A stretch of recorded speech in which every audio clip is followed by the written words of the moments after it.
Good morning! Simula na naman ang panibagong araw. Hello everyone! A day in my life as a working mom here in Canada. Actually, kanina pa ako gising kaso hindi ako makabangon. Ang sarap ng tulog ng baby ko. And talagang ninanamnam ko yung mga moment na ganito kasi dito ko lang siya nakakasama ng mas matagal. Kaya pag natutulog siya, talagang pinagmamasdan ko lang siya. Ang lambing, no? Niyayakap niya kasi ako, kaya pag hindi niya ako nakakapa, nagigising siya. Tsaka tinitreasure ko talaga yung mga ganitong moment. Yung every time na may kailangan sila or every time ikaw yung hinahanap nila. Diba? Ang sarap noon. Kasi pag lumalaki na sila, nagkakaroon na sila ng kanya-kanyang buhay. This time, nakapag-milk na siya at may hawak na siyang waffle. Bumalik ako ng bed kasi sobrang sakit ng ulo ko. Alam niyo na, bed days. Yan. Tapos, ako'y kanyang nilalambing. Papakagatin niya ako sa waffle niya pero hinahatak niya. Ang saya niya.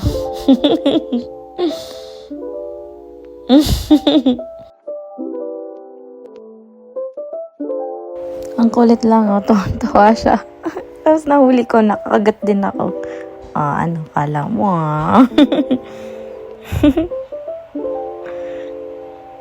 Ganyan lang kami tuwing umaga. Kasi kaming dalawa lang lagi sa umaga. Lalo na pag may pasok ang papa at ang mga kuya.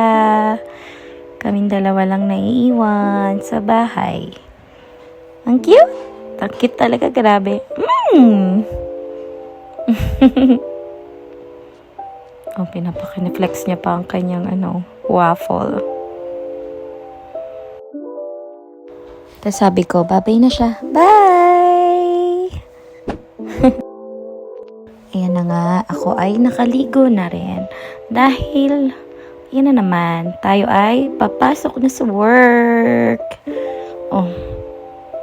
Iisip pa ako niyan. Tinatamad ako niyan grabe, late na ako kumilos niyan. At ayan na naman. Kahit tinatamad, syempre dapat pumasok tayong maganda. Maganda nga ba? Hindi, wala lang. Kasi minsan, dyan ako na Ano daw? Wala na, hindi na nakapagsalita na uutal-utal na. Walang masabi yan. Hindi. Kasi gusto ko lang paglalabas ako, yung parang mukha naman akong tao. Bakit hindi ba ako tao? Hindi, I mean, ayan, piniplex pa nga. Ang laki ng acne ko, grabe. Parang di na siya nawawala. Hindi, I mean, gusto ko yung mukha naman akong presentable. Ayan. Dahil dyan, ang laki ng acne natin. Tatapalan natin yan ng, ang tawag dyan? Pimple patch ba yan? Acne yan eh. Di acne patch. Hala, sige, bida ka ng taon ngayon. I-flex natin yung acne na yan. Nga pala, huwag niyong pansinin yung koko ko. Kasi kakakain ko yan ng cherry. Halos everyday na ata. Hindi pala everyday, every night. Kada uwi ko ng work. Nag-snack ako ng cherry. Yan. O daw, magkikilay tayo. No? Kilay is life talaga ako eh. My God. I can't lumabas ng walang kilay. Yung Filiplex, hindi naman makita. Ayan. Simulan na natin. Actually, nilagyan ko na ng line yan. Yung parang guide. Ganun ginagawa ko kasi. Nalagyan ko siya ng line na pencil. Tapos, tsaka ako gumagamit ng liquid brow liner. Brow liner ba? Anong tawag dyan? Basta yan, yung pangkilay ko. Diba? Parang mas madali kasi basta nalinean ko na siya ng pencil. Pero minsan naman palang mamadali na ako. Hindi na ako naglaline ng pencil. Dire-diretso na yan. Ganyan na yan. Ginaganyanan ko na yan. Ano lang? Share ko lang. Diba? Pero di ko alam Ako lang ba? Ako lang ba to? Yung pag may kilay na ako, parang nag-iibang anyo yung mukha ko. Kasi sa pag wala akong kilay, as in, parang nag-iiba talaga. Ganon. Pero minsan naman, kaya ko naman, hindi naman minsan, almost everyday naman, kaya ko naman kahit wala akong kilay. I mean, gusto ko lang minsan pag may mga lakad ako, may work ako, ganyan. Paglalabas ako, harap ako sa ibang tao. Gusto ko may kilay ako. Ganon. Ang arty yan. Ang arty talaga. Basta meron akong kilay at lip tint, okay na ako dyan. Ganon. Kontento na ako. Ayan, diba? Tagal ko mag-drawing ng kilay, no? Tapos minsan, ako lang ba, minsan pag may, yung kilay ko, minsan parang ibang shape siya. Hindi siya pare-parehas everyday. Minsan parang iba yung atake niya. Minsan iba yung personality ko. Dahil sa kilay ko. Minsan mga akong mga taray. Minsan mga akong, ewan, basta ganun. Iba-iba siya. Hindi siya talaga as in pare-parehas na kilay ko everyday. Ganun. Basta ganun.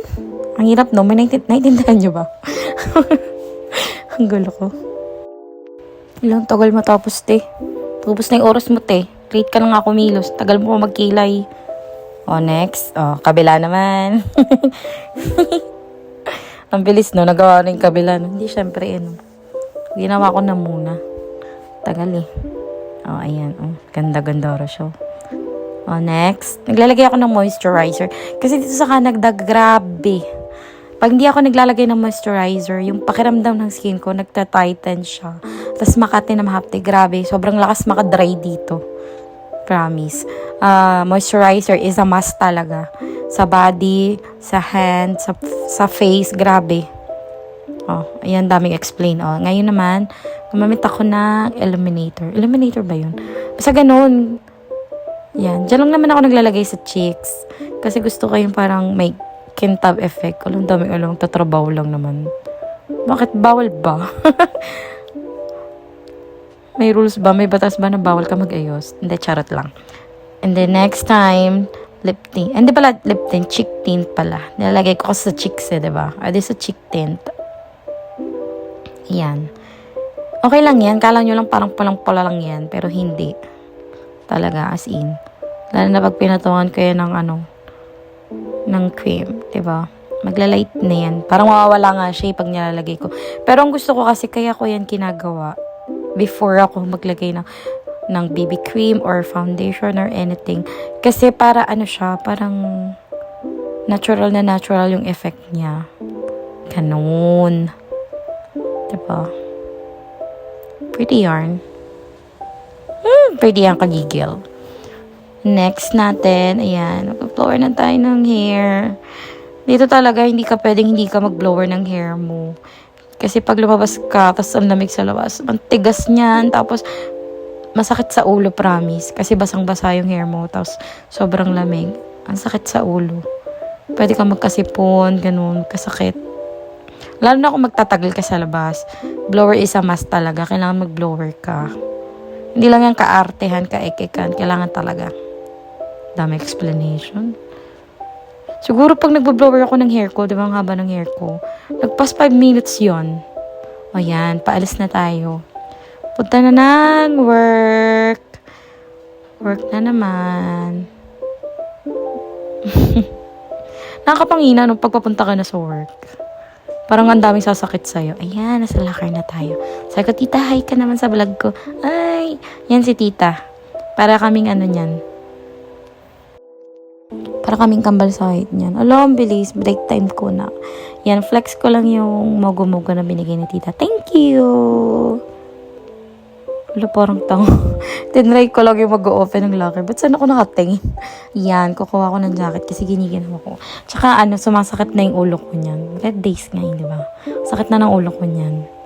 Kasi lumalamig na rin sa floor. Ayan, kuha tayo ng jacket kasi yung lamig. Yan. Wala lang, tinry ko lang ginagawa ng mga vlogger. Yung pa nagbubukas kunyari. Pero inilagay lang naman talaga yung phone dun. Ayan, nasa bahay na tayo. Ay, magbubura na naman tayo ng mga pinaglalagay na sa mukha natin. Ba't pa kasi kailangan maglagay sa mukha no? Tapos magpapagod ka rin buburahin. Wala lang. Trip ko na yun yaman na. Basta ayan, basta kailangan natin magbura. Huwag natin i-skip. Lagi talaga. Lagi nating alisin yung mga pinaglalagay natin sa mukha natin bago tayo matulog. Diba? Binubura ko muna yan bago ako nagbawash. Kasi parang mas madali malinis yung mukha ko. Diba? Ang gamit ko pala dyan yung Garnier makeup remover. Yung micellar water ba yun? Basta yun. Around 2 pa. Isa pa daw. Kasi gusto ko yung tanggal na tanggal talaga. Para pag, ayan. Diba? Bagong hilamos na. Kapag wash na ako ng body niyan. Good night! I'm ready to sleep. Thank you!